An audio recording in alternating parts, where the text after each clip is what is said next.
Welcome, everyone. My name is Francesca Bernardi, and I'll be your host today for our event titled Girls Talk Math Meet a Mathematician, a conversation with Dr. Autumn Kent and Dr. Pamela Harris. Before we get started with the actual interview, I'd like to give you a little bit of information about the Girls Talk Math program. So Girls Talk Math is a free math and media camp for female and gender nonconforming high school age students.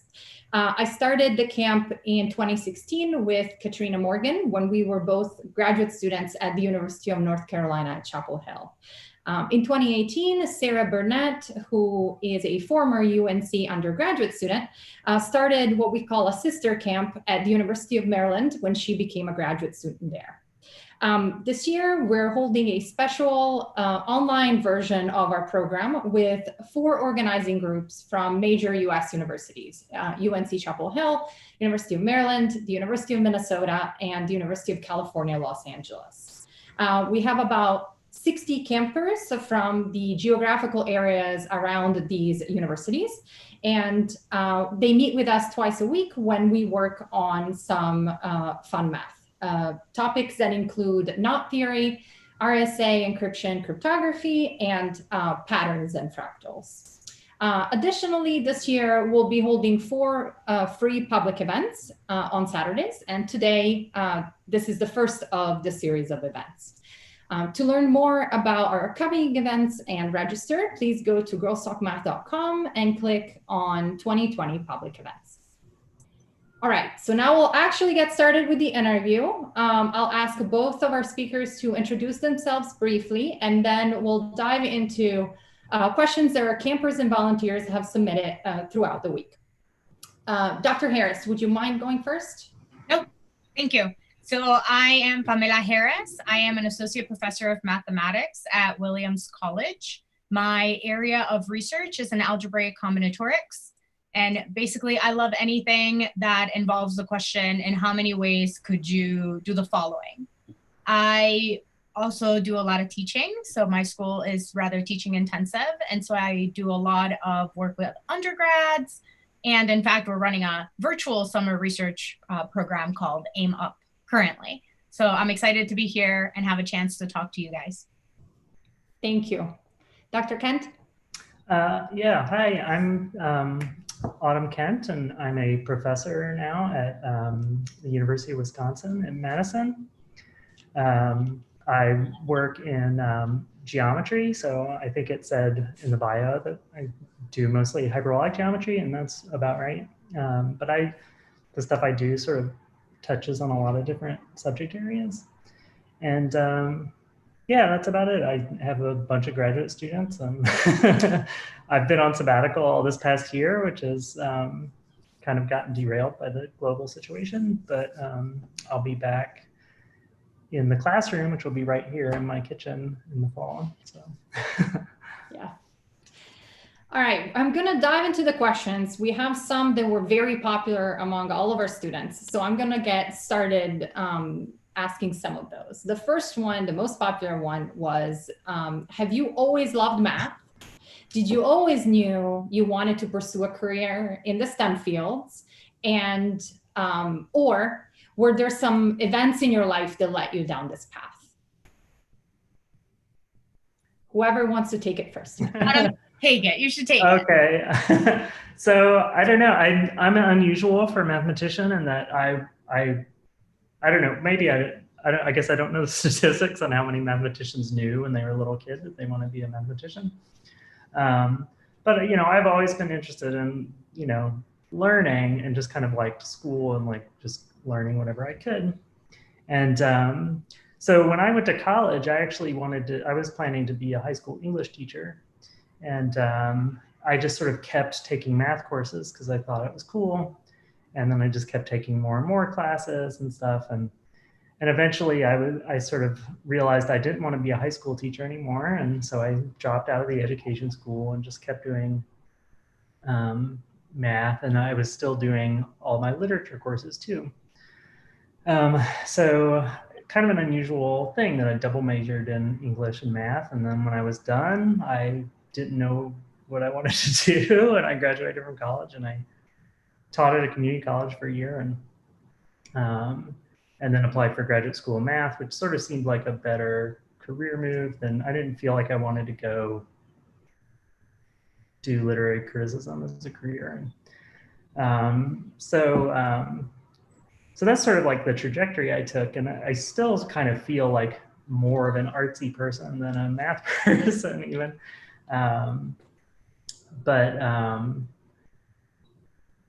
Yeah, so I think, in high school or something, I read some popular math book about knots or something and thought that was cool. And then when I was in college, I was like, I'm just going to keep taking math until I can understand these theorems I read about. And then I didn't really understand them. And even at the end of being an undergrad, and then went to grad school to keep doing that. So I've always loved math, I guess, but it's never been like the center of my persona or anything like that.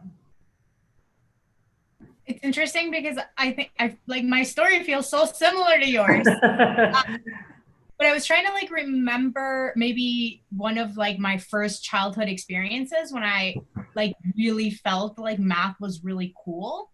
I don't know that I knew that that was a career, but just like the way that math made me feel really like joyful. Mm-hmm. And it was so my parents, neither of which finished high school. In Mexico, the education system is slightly different. And so the way that they transitioned into their high school, middle school years, both of my parents finished 9th grade. But my dad was always really fascinated by science and by math and, the space. And so he would tell me that there was different sizes of infinities. And he would tell me he didn't understand how. He was like, I guess if you just think about it, you should be able to figure out, like, maybe you can make something infinitely small, like a little, at the same, like sand, And he was like, and then maybe somehow you can make it infinitely big. And, and he was like, I don't know. But I remember being on like, on a bus or something, just like having time to think with the wind blowing in my face. And I would spend time just like I would close my eyes and I would like imagine that I started with this little like grain of sand and I would somehow like bigger and bigger and bigger and bigger and then I would give myself headaches. Like I was that weird little kid. And then I remember thinking like there's got to be some way to be able to like actually understand sizes of infinity. And I must have been like 8. But then we moved and emigrated to the United States and then back to Mexico halfway and then back to the States. And so math kind of was like a constant, it was like, I didn't have to worry about the language so much as I was learning English or as I was trying to relearn Spanish because, the math was the same. But I don't think anybody noticed that maybe I was good at it or I could do something with it. I never had met a mathematician. And so I, like Autumn, decided that I would be a high school teacher, but I wanted to be an art teacher. And so I too am kind of artsy. And so I went to community college due to some issues of immigration that I won't spend too much time talking about, but I went to community college and that was my plan. My plan was I'm gonna become an art teacher and then I'll go back to my high school and student teach for my art teacher. And then, they told me, oh no, see, the thing is that for any degree, you need to have like college algebra. And then I thought, oh no, I'll take this exam. And then they're going to tell me I have to take like so many more classes before that. And so I did, I had to take, intermediate algebra. But exactly as Autumn said, like I took that class and then I was like, well, I need the next one for the degree. And then that teacher said, well, you might as well take trig.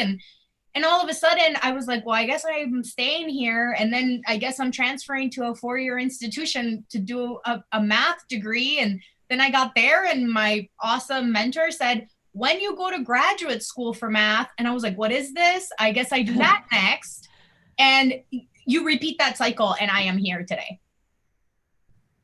So I think a lot of our campers, sorry, go ahead.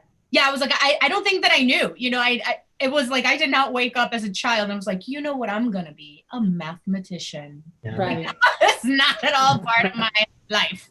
Yeah, I think a lot of our campers identify with that. A lot of myself and a lot of the volunteers have similar stories of we liked math, we liked science, but it wasn't necessarily the thing we were aiming for when we started, high school or even college. So yeah, it's good to hear that, professional, accomplished mathematicians have similar stories in their background.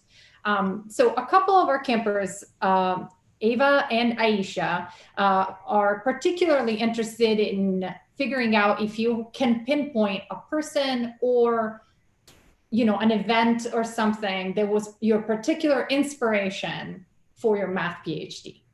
Like, what led you from college to graduate school? Was there someone that suggested that to you? Was this all your idea? How did that part of your education go? I think I mentioned that in passing, but let's put names to people that change lives in very positive ways. So Dr. Rebecca Sanders at Marquette University, her and her partner were hired, William Rowley, as new professors when I arrived at Marquette. And so she took me under her wing that semester. I was going to graduate. I was actually pregnant. So my last semester of undergrad, I was pregnant. My husband was going to get deployed to Iraq.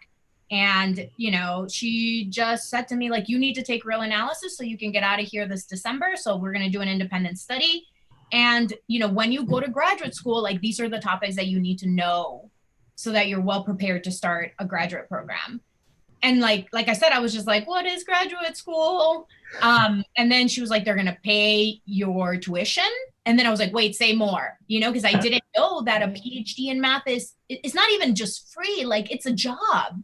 It is your job. You will get paid every month. You're not going to get rich, but you will get paid every month a stipend. And then they give you health insurance. They cover all of your tuition and student fees. Sometimes they even profs will just give you their old copy of their book so you don't have to buy books. And she explained all of that to me. And then she said, okay, so let's make a list of where you're going to apply, and I was just like, if she sees something in me that she thinks I can do this and I wholeheartedly trust her, then I just need to do what she says because I don't know what I'm going to do. It sounded like a good idea. It sounded like a great idea. Like, yeah. I don't have to get in debt and I get a PhD. This is awesome. Right. Yeah, when I was in college, like I said, I didn't know. Like when I was in my senior year in college, like I don't know if I knew what grad school was until I was a senior in college. And then I didn't know if I wanted to apply. I didn't know what I wanted to do. I'm just like very indecisive. But I had a lot of very supportive professors. And I went to UNC Asheville for my undergrad, and that's a very small math department. I don't know how big it is now, but I don't know if it was like a dozen professors, maybe, and but I had a lot of really great professors there, and the ones I remember most vividly are a woman named Sherry Gale, who was chair there for a while, and she did like topology, and she was very supportive of me, and like she actually left math and went to seminary right after I graduated. And then Professor Elizabeth Allman, who is now a math bio person in Maine, and then a geometric group theorist, Dave Pfeiffer, who's still at UNCA. And they were just all very supportive and like were willing to talk to me about abstract math, and I just kept asking them more and more stuff like, what is this and how do we do this? I ended up writing a paper with Dave, and yeah, and then the fall I was like, well, I'll just kick around Asheville for a year and like play in my band or whatever, and then y'all can help me apply for grad school next year. And so they were probably the main motivators, other than just also I was just like, I don't want to go off and like figure out how to be a grown-up and I just keep going to school, so yeah, and it didn't hurt that like you can go to grad school and like don't have to worry about finding a job and going to school. So. Right. Well, it sounds like Dr. Kent had experience already with research as an undergraduate student in mathematics. But one of the other very popular questions from our campers is, what is math research? Like, what do you actually do? What makes you excited about it? Why is it not boring to you? Just some kind of introduction as to what is math research. They all have the image of a lab scientist and can clearly identify what research in, the life sciences or chemistry would look like, but they don't know well what a math researcher does. So maybe let's go back to Dr. Kent, since she just talked about her experience as an undergrad, which I think is close to them, right? So they can see that as something that's within reach. Yeah. But then you become a professor and it becomes a little different, but still. Yeah. So I think like there's one, when people ask me what I do, or like one of the questions was like, what is hyperbolic geometry? And I kind of always avoid that question. I don't know, I sort of answer it with like my answer to the question you just asked, which is sort of what is like doing math, or like how would it come up, or, and so the way I, like one of the kinds of things that I study is, they're called moduli problems. And so that's a fancy word, but it just means shape. So, studying shapes. And sometimes, instead of studying like a single triangle or something, you might want to think about all triangles at once or something. And so like, that sounds like a fancy thing to say, but maybe if you indulge me, I'll give you a little spiel about like what I do. And so like when I was a kid, video games were way simpler. And there's a video game called Asteroids for the Atari. And if you Google asteroids, you'll find this game. And what you do is you fly a little triangle, basically, like shaped ship, and you fly, up, on this TV screen, and you can fly all around. And there's asteroids flying around, and you shoot them. But I don't care about the asteroids. Just imagine that you're the pilot of this little ship and you're on this screen. And then when you go into the top of the screen, you come back out at the same point at the bottom. This is a good format for this. And then you go out, of this side of the screen, and then you come in on this side, and if you go off at this is confusing. You go off at an angle, then you come out, at the bottom over there. So the top of the screen is identified to the bottom of the screen, glued to the bottom. So that kind of makes the screen into a cylinder. And then this side of the screen is glued to the other side of the screen. And then that takes the cylinder and glues the two ends together. So it's kind of like you're playing that game on a donut. So you imagine you're flying your little ship and your entire universe is just this donut. Okay, so when I was little, a TV was almost a square, and now it's a little closer to the rectangle that I'm in right now. And so those two different TVs have kind of a different feel to them, right? The person in that spaceship, if you pick them out of my childhood TV and put them in a modern TV, maybe they could tell that it was longer in one direction, than significantly longer in one direction as, opposed to the other direction than it was before. So you could imagine like making this very extreme and imagine a TV that's really, really, really skinny rectangle.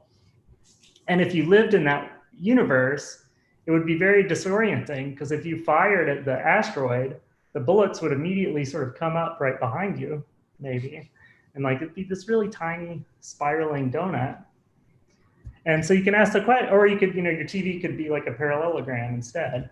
And you could glue the top to the bottom and the left to the right. And so you could ask the question like, can the pilot of the ship tell what the shape of their TV is? And so it's like, are there properties of the universe you live in that are geometric? Because in this TV, it's a donut, but somehow it's still flat. And so you can talk about triangles and angles and straight lines. And so you have geometry. And so you could ask, can you tell just from the geometry of your universe, like what its shape is, or distinguish two different universes? And so that's just a very basic kind of geometric question you could ask about living in a video game, and then, you get led to some kind of geometric question. So that's kind of the kind of feel that I think that the kind of math that I do has. You'll start studying some object and it'll be geometric, and then you'll start to wonder, can I change the geometry a little bit? Can I change the shape of the TV a little bit and see how things change? And so that's kind of what math is for me. And if this is the type of questions that you ask, how do you consider one of those questions answered? Like how can you say, okay, this is it, I'm done, let's go to the next question?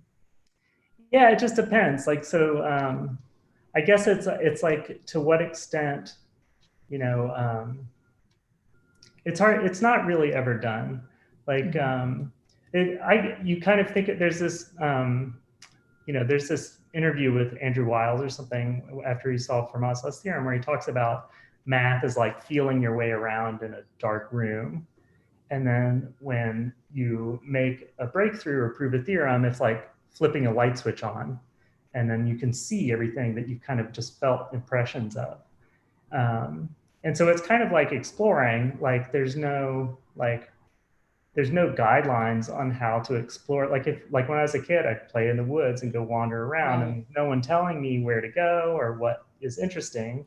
And I just decide, oh, well, this is interesting, or this bug is cool. And like, I go in this direction or that direction. And you're just sort of, wandering around and finding your way, and sometimes in math, there is fashion actually, which is hard to understand, but like certain things are fashionable and lots of people are studying them. And it's like being a group of people in the woods, and there's a bunch of people saying, let's go this way, it's super cool. And then like, you can go with them, or you don't have to, so. Right. So would you say that being a mathematician for you is adventurous? Yeah, it can be. Yeah, I think it's a combination of adventure and like creativity. It's like, I don't know how to fit that into the walking through the woods analogy, but you have to be creative in order to make progress. Like if you come to a river, if you come to a creek on your hike and it's really deep, you can wade through it.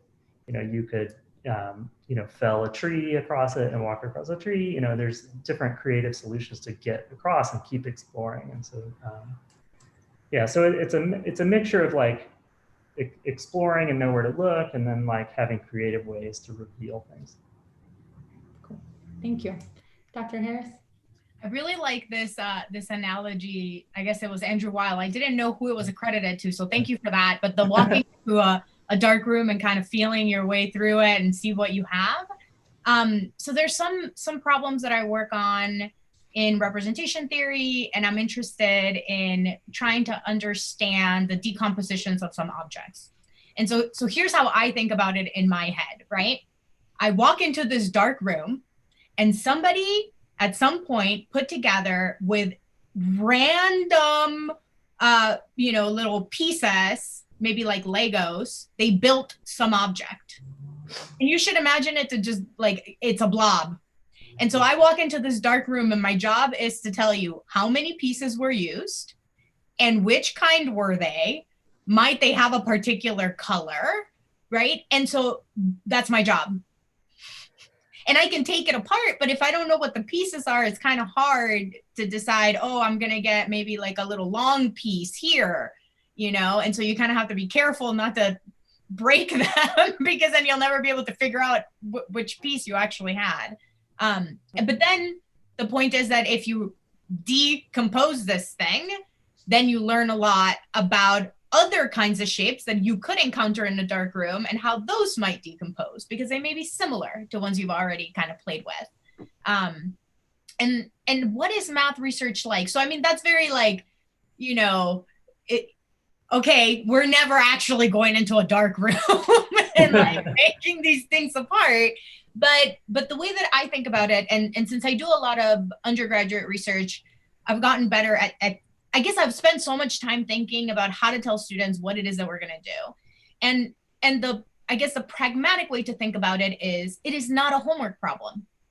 Mm-hmm. And I say that because most of the time through your undergrad, unless you have these kinds of research experiences, you're exposed to problems, all of whom have been solved by your professor, solved by a graduate student who wrote the solution manual to the book, or the professor who wrote the book. And so there's almost, I find in education for mathematics, a robbery of discovery. they rob you of the experience of you yourself solving a problem and then being like, wait, this might not have ever been solved before. And it could be that I am the first person to ever figure that out. And to me, that's what research is. That moment where you recognize that for the first time in history, you know something that no one else does. And now you get to share it with your math community, with your friends, with your advisor, with your teachers. And that is the feeling that keeps me coming back to math, because I've never been able, I mean, you know, it's similar to finishing like a fantastic piece of art or music, you know, that like when it just feels right, like it is perfect, like you did it. And so it has that very similar feel. But doing research can be frustrating, as it is painting and as it is composing music. And so the important part is being like falling in love with the math that you're doing is a huge aspect of why I do what I do. Because if I didn't like it, the second I would get frustrated, I would be much more, I guess I would feel like, it's fine, I could just let that go and I'll do something else. But because I like the problems I work on so much, there's been times I've spent 5 years stuck on a math problem. And I think about it, not constantly, but I think about it every day, every 2 days, you know, and I'm like, yeah, that didn't work last time either. Okay, all right, I'll try again tomorrow. And then finally, I brought on other people, and in particular, one of my undergraduate students, Anthony Simpsons at Williams College. I was like, I just got to show you this problem because maybe you'll see something new in all the stuff I've tried in 5 years and I've never been able to figure it out. And he's a fantastic computer programmer. And so he ran a lot of code and saw things that I never saw, and we solved the problem. And so for me, math, and going back to Adam's, the comment about being out in the woods, sometimes you are out in those woods alone and you're trying and you're a little lonely and isolated. And then you come across the right people, and then they might have a tool that you needed to maybe, put the tree down so you can cross the river. And so for me, a huge part also of research is the community aspect and being able to share mathematics with others, because I find that to be much more rewarding. Just like have that, to be able to kind of go back and forth, like, no, I tried this and that didn't work. What did you try? Oh, maybe that'll work. But yeah, so to me, that's kind of what research is. It's just not your typical homework. You're working on problems that no one has solved. And any progress you make is something absolutely new and wonderful. Awesome. It sounds like you're both very passionate about research and really get something out of it like daily, right? Which is what pushes you to persevere when you hit an obstacle, which we know happens quite often. So, but your job is not just research, right? You have a lot of other responsibilities as a faculty member. And so our students are interested to know both why you picked a career in academia and which part of your job is your favorite one? Like what, pushed you into this direction rather than focusing solely on research or solely on teaching or, whichever other job you considered. Dr. Harris, do you want to start? Sure. Okay. So yeah, there's definitely, 3 components of the job is what I like to think of it. So there's my research component, there's my teaching component, and then there's my service component. And so service means, it can be something like, as part of the job in my department, I organize a speaker series. Or it could be larger, maybe as part of the college, I sit on a committee who is helping figure out best strategies for hiring diverse applicants. Okay, so that kind of stuff. Or it could even be national. You are part of a committee for, say, the Association for Women in Mathematics, which I am. I chair their awards committee. And so that's the service aspect of it.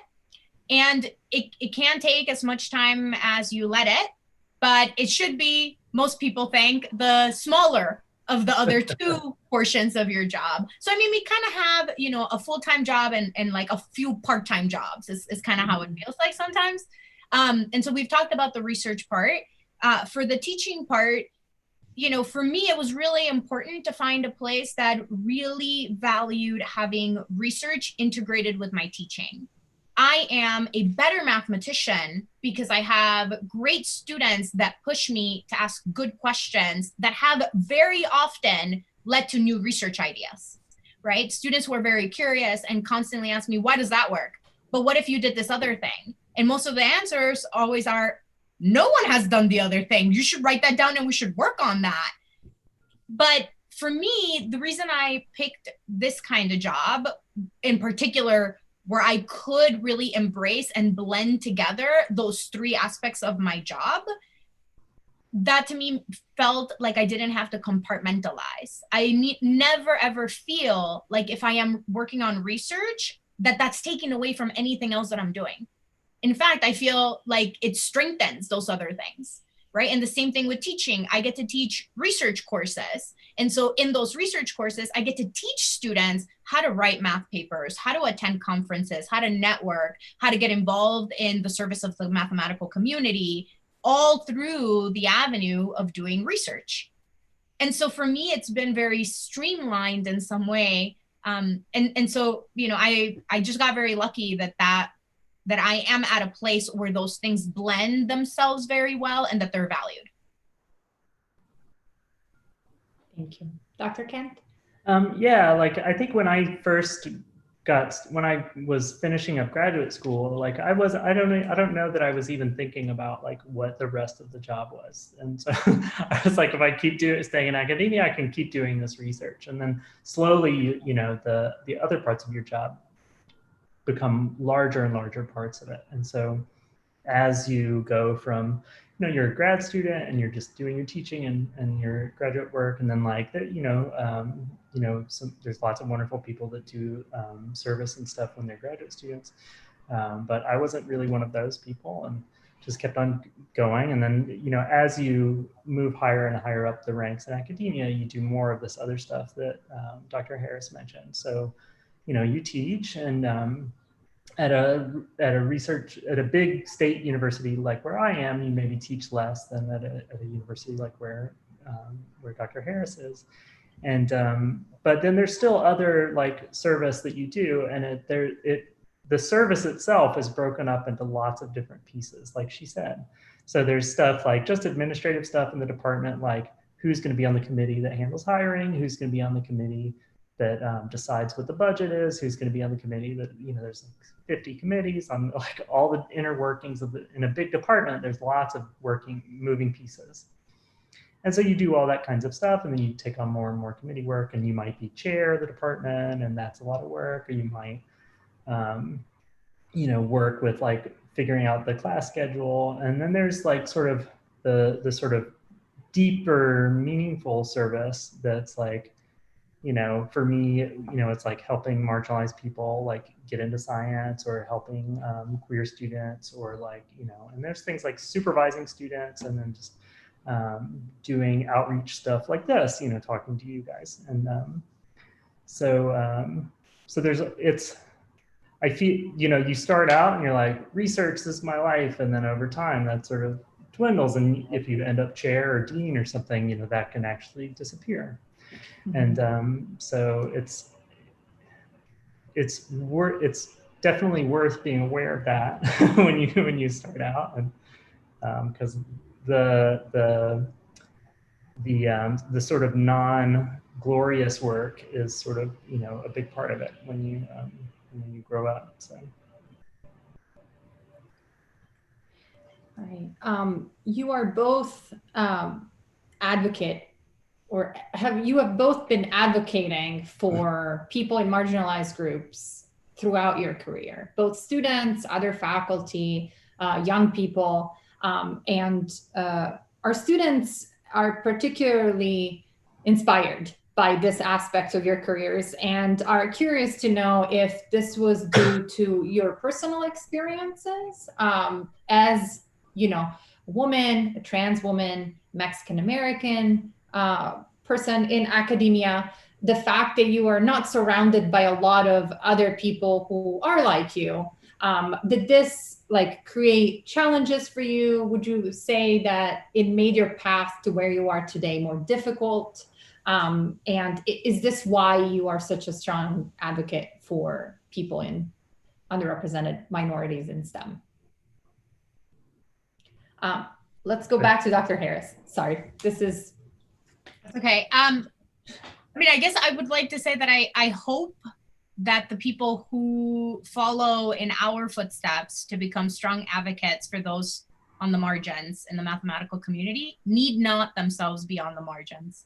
Because I think it, you know, so I have to acknowledge that, like, we need everyone to understand that the experience that we have are substantially different, and that that's okay, but that maybe some things need to change within the system in you know, globally, to make it so that our talent is what is the driving force in our success, rather than being, you know, to spend your days dealing with microaggressions and stereotype threat and just a lack of overall belief in your own abilities, right? Like, so that's really what the challenges are. When you walk into a space and there's no one that looks like you, you immediately wonder, are you supposed to be there? And you could be the most brilliant, talented person in the world, but if nobody else thinks it, and instead, you know, things like I've had people, you know, I'm covering a class for a colleague, and then the next gentleman that walks in asks me to make sure I empty out his garbage can. Because even if I'm dressed up, he assumes that I'm the janitor. You know, like the default in, at least in America, is that if I walk down the street, no one is going to point at me and say, there goes a math professor who has a PhD in mathematics and many published articles. And so that's got to change. And so it, you know, yeah, the change sometimes starts with us. Like, we are pushing and driving that change because we are in a position of privilege, being tenured professors at, you know, great institutions. We can point to these things as being problems in our community. But I need everyone to believe us when we say, this is what is happening to me. And that experience might be different than what you have gone through. It doesn't make it any less real or any less painful to hear that you're not going through that. Instead, I'd like to hear, how can I help? You know, what can I do to help make this better? But yeah, so if you see Dr. Kent and I doing all this work, it, you know, at least for me, and I'm sure a large part for Dr. Kent, is because it hurts to be in those situations. And we want to make sure that it's not going to cycle past us, right? Like, enough is enough. Like, we're going to start doing something now, but we just need more help. Yeah. Right. Yeah, I think when I was, you know, when I was a graduate student, I just kind of buried myself in work, and I was like, okay, I'm going to ignore my depression. I'm just going to work, and like, I'm going to ignore everything that like my brain is telling me about, you know, everything that's going on. And I'm just going to work and work and work and work. And that's what I did. And I think that, you know, related to this question and one of the other questions that you sent us at a time, is that I feel like if I didn't have any peers, you know, I barely had any queer peers at all. So I knew a gay graduate student in my program, and maybe one as a postdoc somewhere else. And there was a, you know, and so like if I had, you know, a trans peer or a trans role model, I think my life would have been way different, you know, and like I would have made lots of different choices, and maybe it would have come out earlier. And so that's like, thinking back on that, that's like sort of really hard to, a lot of, you know, it's hard, you know, anyone who's gone through something, you know, thinking back on your life and thinking about, oh, what if things had been different, you know, it's kind of a painful thing to do. And so you think back, and I wonder, what if I had all these role models? But now, you know, I have a student, you know, you have a student that comes to you and says, you know, I felt comfortable coming out because you're here in the department, or like, you know, and so it feels good to be that role model for people just existing. And so to, you know, you know, if you have a Mexican American student who knows about Dr. Harris, you know, they're going to be like, that's me up there, you know? And so, you know, that's really important. And I know it's important because I know it would be important to me. And that, you know, students tell me, and then people write to me and say things like that. So I feel like, it's not, I don't know that it's so much that like I was guided to do things in my career because of my identity, but more that like there was definitely friction and inner conflict a lot because of that. Have you, like, is one of the things that you've been trying to actively do, start collaborations and foster, community with other students, faculty, colleagues who are from underrepresented groups? Do you feel like this is a way that we can get more people to feel more comfortable in mathematics? Just, creating a community that is outside of the sole department where you work, where probably there aren't a lot of other people, like we said, that we can identify with. Have you reached out to other people that you feel more comfortable with? Is this a possibility as part of your job, or do you have to stay within the realm of the school you work at? Dr. Harris. Yeah, so yeah, definitely. If they told me you can only build community in this institution, I would no longer be at that institution, because there's our school is tiny. We have 2,000 students, so we could fit them in an auditorium. But for me, what I have been doing is, first, I think the issue that I recognized was a lack of visibility, right? Because the older I got, and I met certain barriers that get PhD, get postdoc, get tenure track, get tenure. Along that process, I was traveling a lot to do research, and I started meeting incredible people that looked just like me, who also had PhDs in math, right? And then I was like, wait, where were you 10 years ago when I needed you? I didn't know you existed. Now, to be fair, I was terrified. And so I never actually Googled, Google was a thing when I was getting my PhD, but I flat out refused to ever Google if there was Latinx mathematicians, because I lived in constant fear that maybe it was just me. And so I was like, I can't put that on my shoulders. I will not. I will just, as Dr. Kent said, just laser focus on what I need to do. And we will worry about that one later. But after that, the process was really eye-opening, because I started making really, really great friends. And then what I realized is that there's an issue of visibility first and foremost. And so a lot of the work that I've been doing these past 3, 4, it's going to be 5 years, we started a website, LATHISMS.org. So LAT for Latinos and Latinas. So it's Latinx. HIS for Hispanic, and then MS for Mathematical Sciences. So latisms.org is this website. We're on our 5th year. We feature 31 mathematicians every year, mathematicians, math educators, all who are Latinx or Hispanic. And we have a book that's coming out soon. So I'm sure I'll share more about it with you guys, which is more of the personal stories and more of the growing up stories of these mathematicians. But that was the big issue for me, that people didn't know that we existed. And so, knowing a trans woman is impactful. Knowing a Latinx woman is impactful. And if we're being successful in STEM, our students should know that we exist. Students in general should know that we exist, because they see themselves reflected in the work that we do. Right. And so that's been really my approach.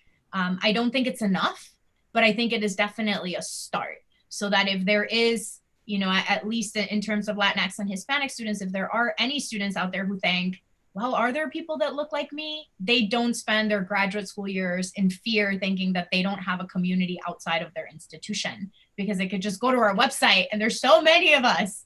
And that's just a fraction of them. And so that's been the direction I've taken. And it's definitely been outside of my institution. And it's definitely true that a lot of college students get through their undergraduate degree without ever having or encountering, sometimes not even a woman professor in mathematics, right? And then even less so, an African-American woman, a Latinx professor, a trans woman.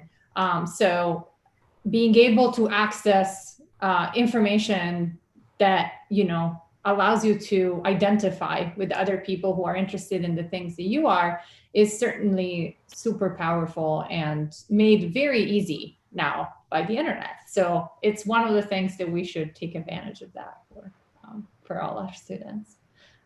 Dr. Kent, go ahead. Sorry. Yeah, so I think instead of like, the question is about like instigating collaborations with people, and like the way you do math is kind of like you have to have like the proper kind of research rapport with people to actually work with them. So it's kind of like, you imagine like being a musician in a band or something, and it's like if you don't like get along, if you don't you don't like click with the person, you're not going to make really good music together. So, reaching out to, some trans, graduate student and saying, let's write a project, like is probably not going to create a project, unless it's really, you really work hard at just doing it.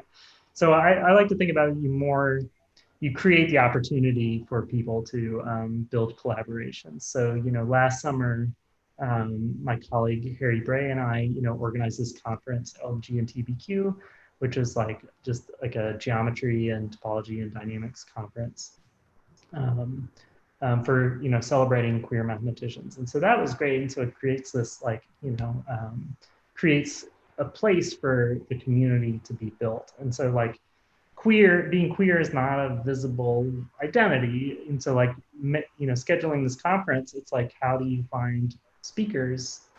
You have to know, and you can't just email everybody on earth and say, hey, or, what's your sexuality or your gender? Like, so that's a challenge. But, it's like you create this community and things like Mathematicians and stuff like that. You creating these professional arenas where people can get together and build a community. And so you can have these spaces where you feel comfortable and can meet other people and can, do things sort of, without the friction that you might feel in other situations. So you're both working actively to create these communities in one way or the other, and making the work of other people from marginalized groups visible to students and faculty.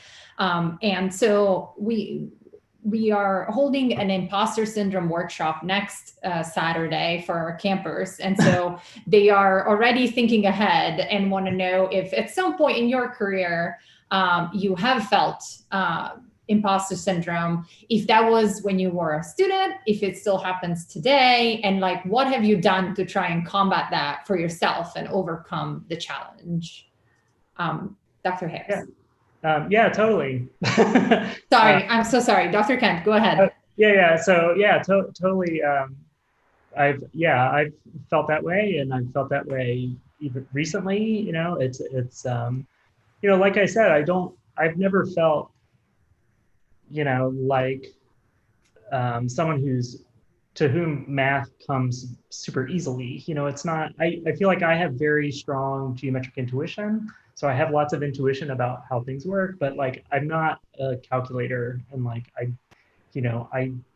parts of the multiplication table are blurry to me, so it's not, I don't feel like, so being around, and I'm kind of like, my brain is a little slow to process. So sometimes being around other mathematicians, who are either human, have that very quick, I live and breathe math, and that's like, I know exactly all these different, everything that I've ever heard, or they just have, a confidence that, maybe isn't based in them being, super amazing, but they put off an air of that. And there's a lot of that in math, where people have a confidence, and so there are questions about, boys and girls and like classrooms and like how the performance is. And so it's like, in our culture, confidence is sort of rewarded in boys and sort of punished in girls, or pushed back against in girls. And so, there's lots of people that you'll meet as a mathematician who have lots of confidence, and so you just have to remember that, just keep in mind that that's not always based on anything. So, and so when I'm, feel that like, oh, well, maybe I'm a fraud, and then, I have to remind myself like, well, you don't become like a full professor at Arwin University without, by faking it, So there are lots of different ways to do math. And so some people do a certain type of thing and they're really good at that. And then they're not, some people are very good at technicians and they're good at like doing technical things and figuring out all the details. And then other people have sort of big ideas and then they're like sloppy at writing things down. And so it takes all different kinds. And so there are people that are a mix of both. And so, yeah, I definitely feel like, oh, I don't know, is this for me, or is this, maybe I don't have what it takes, or maybe I don't have like the sort of passion that other people do about certain things. So that's definitely a real thing that people feel forever, and there's always pressure to, even people, you talk to people who win the Fields Medal, even those people, they win the Fields Medal, and then there's pressure on them to like, now they have to, everything they do has to be groundbreaking and amazing, and so they can feel that sort of, like I don't deserve this, like these big prizes or anything. And so, it never goes away, and everybody, most people have some version of that. Me certainly. Ditto. Yeah. It's been there at every step of my career. But here's one thing that changed my life. So in 2015, in April of 2015, this is how much I know it changed my life. There was the first time ever conference solely dedicated for Latinx mathematicians. This was organized by the Institute for Pure and Applied Mathematics, so IPAM at UCLA. And as part of the programming, there was a panel with two phenomenal women. So Dr. Cristina Villalobos and Dr. Ana Marie Cauche. And Dr. Cauche is a gay woman. She, I believe, is from Cuba. So she's also an ethnic minority. And she is the first of both adjectives to be the president of the University of Washington. So president of this major research institution. And they're both talking about their life and their trajectory and all the things they've done. And I remember I was a postdoc at the time, and, I had just applied for jobs, and I was just like, these women are so impressive. How they must not have the imposter syndrome. It was like my default. My default was like, the reason they're so awesome and have done so much is because they've never had to spend countless hours crying in the bathroom like me after something, I get something and then I think I don't deserve it, or I don't get it when I thought I did, right? Like just everything felt like such a trauma. And so I thought, I'm going to be brave and I'm just going to ask them. And so I asked them, and they both said yes, that they've had it. And then Dr. Cauche said something that changed my life. She said, because I said, does it stop at some point? Because they both were like, yeah, we both have it, just like we did right now. We were like, yeah. And so this is what she said. She said, the imposter syndrome has never stopped. And then she paused and she said, but it also has never stopped me. And I was like, all the feels, because she's completely right. We have to understand that it is not based on reality, right? It is based on our emotions that are acting kind of against us in some way, but we get to decide whether we give it time and energy, or we could just decide, as Dr. Kent just said, well, I couldn't have been, you don't fool the University of Wisconsin-Madison to become a full professor, my friend, right? Like you don't. They get external evaluators probably more than any other institution, right? So it's like, no, you went through the process and it was your merit that got you where you are. But the imposter syndrome doesn't stop, but you just cannot let it stop you.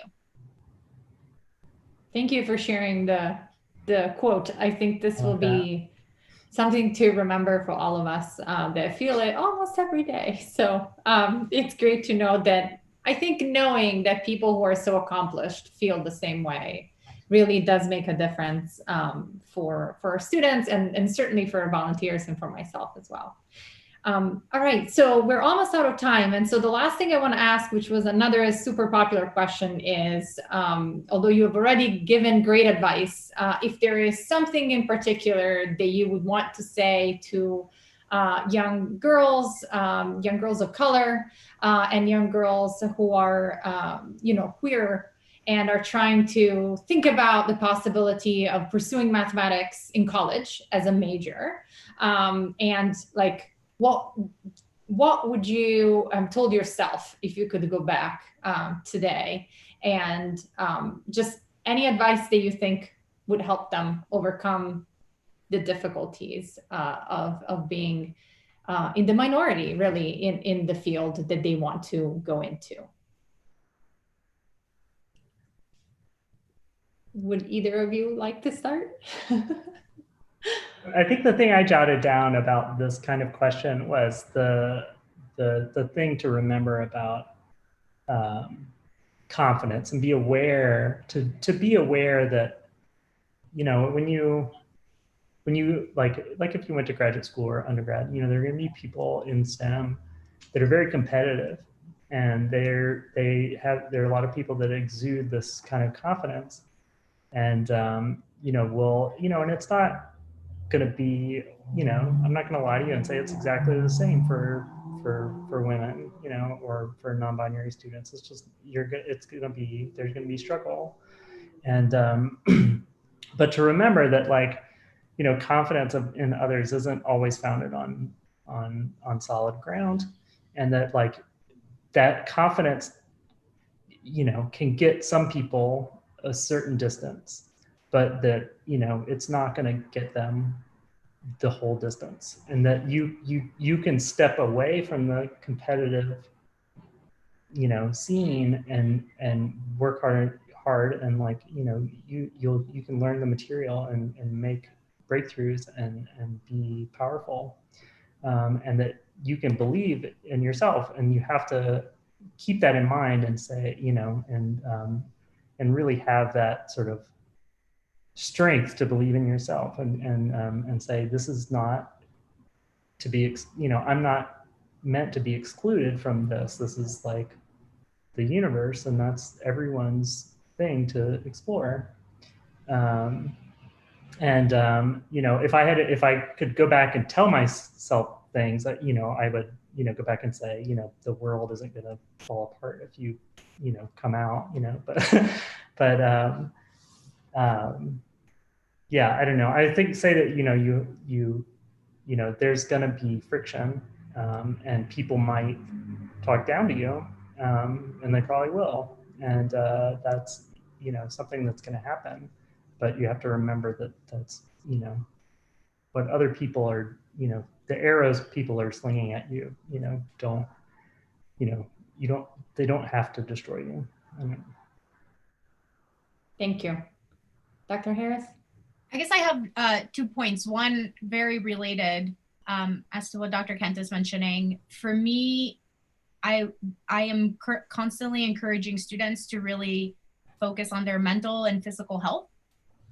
It is really easy to burn yourself out, even if you were just studying math, but it is of specific importance for those of us who are underrepresented in the sciences to make sure that we're attuned to how we are, and to seek help at any point that you need it, because we need you here long term. And so you being physically and emotionally and mentally well should be primary importance above all. And I say that having gone through some very dark times in my life where I've questioned the worth of everything. And so I don't wish that on anyone. And so definitely, please take care of yourself, because you're loved, you matter, you're valued, you are a human being worthy of love. And so that is like number one. Then secondly, find mentors, because as Dr. Kent is pointing out, there are going to be challenges in these spaces where we are not the majority. That's going to happen. And so my advice in terms of that is have mentors. And that can be mentors at your institution, professors that you get along well with. It can actually be your peers. Your peers can be a huge source of support for you moving forward. But do that work and take care of yourself. And then once you have those two pieces there, you are going to conquer the world. Yeah, Right? definitely. Yeah, finding community is important. Like one of my favorite things about academia, I think, is the community I have with the close. There's wonderful people, and you meet some really amazing people and lifelong friends. And like I have like a close group of like women that I know in like my area and adjacent areas, and they're just like wonderful. And like if you find a good, strong community, that can, it takes a village, and that's a cliche, but like it's true. And so like you can survive, if you have to have people to talk to and people to help carry you through, and you can help others, and that's rewarding also. So yeah, thank you very much for all of your advice. Thank you for your time. We really appreciate you taking time out of your Saturdays to share your stories and your advice with our students and our viewers. Thank you all of our viewers and our campers for joining us today. We hope you'll continue to attend our Saturday events by registering at girlstalkmath.com at the page 2020 public events. And just a very last goodbye from me, Francesca. I will not be leading the next interview. Katrina Morgan, the other co-founder of Girls Talk Math, will be running that interview, but it was a pleasure to talk to both of you. And again, thank you very much for your time, and we'll see you all next Saturday.